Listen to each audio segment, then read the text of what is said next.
থাইল্যান্ডে এসে হারায় যাওয়ার চিন্তা করতেছি। কোনো রকম কোনো কিছু চিনি না, চেষ্টা করতেছি হারায় যাব, হারানো সম্ভব হচ্ছে না। এই সিটির মানুষগুলো সব একই রকম চেহারা, রাস্তাঘাট সব কিছুর অলমোস্ট চেহারা একই রকম,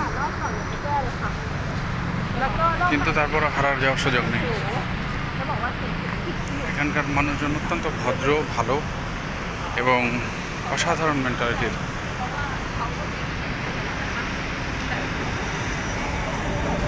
কিছু কিছু ইন্ডিয়ানদের দেখা যাচ্ছে, এছাড়া সবই সাদা চামড়ার মানুষ। ইন্ডিয়ান যারা রয়েছে তাদের দেখলেই চেনা যায়, ট্যান কালার। এছাড়া ম্যাক্সিমাম রাশিয়া, অস্ট্রেলিয়া, আর যতটুকু বুঝলাম রাশিয়া, অস্ট্রেলিয়া এবং কিছু ইউকের মানুষ এখানে রয়েছে। তাদের কথাবার্তা, আচার আচরণ, জীবন আচরণ দেখে যতটুকু বোঝা যায়। খুঁজতে খুঁজতে আবার সেই টার্মিনাল 20 দিকে চলে আসলাম। 21 প্রচুর ফলের দোকান রয়েছে এখানে। ফল খুব সস্তা এবং সুন্দর ফল পাওয়া যায়।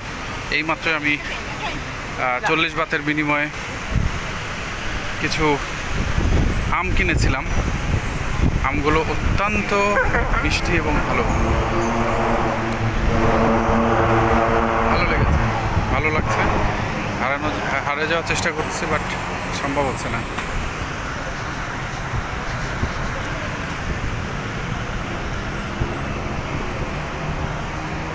এখানে মেট্রো রেল,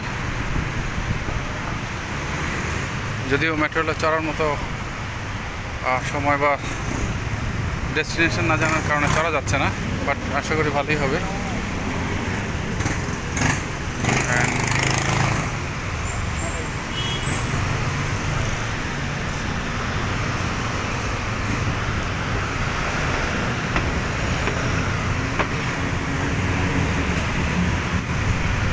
টার্মিনাল 21 দারুণ শপিং মল। এখানে মূলত থাইল্যান্ডে এসে যতটুকু বুঝলাম, 3টা জিনিস মাথায় রাখতে হবে।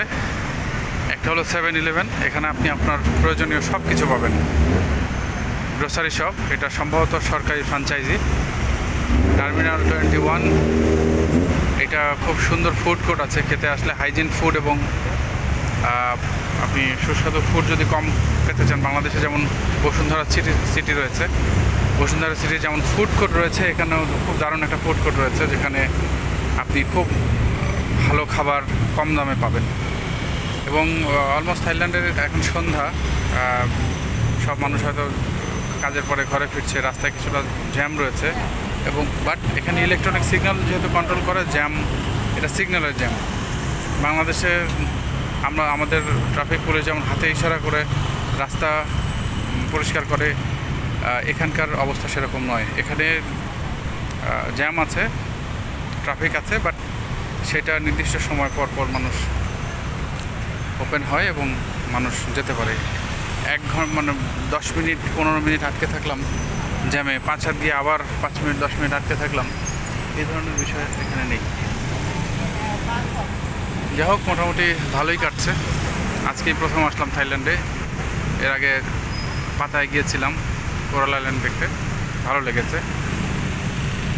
Thank you.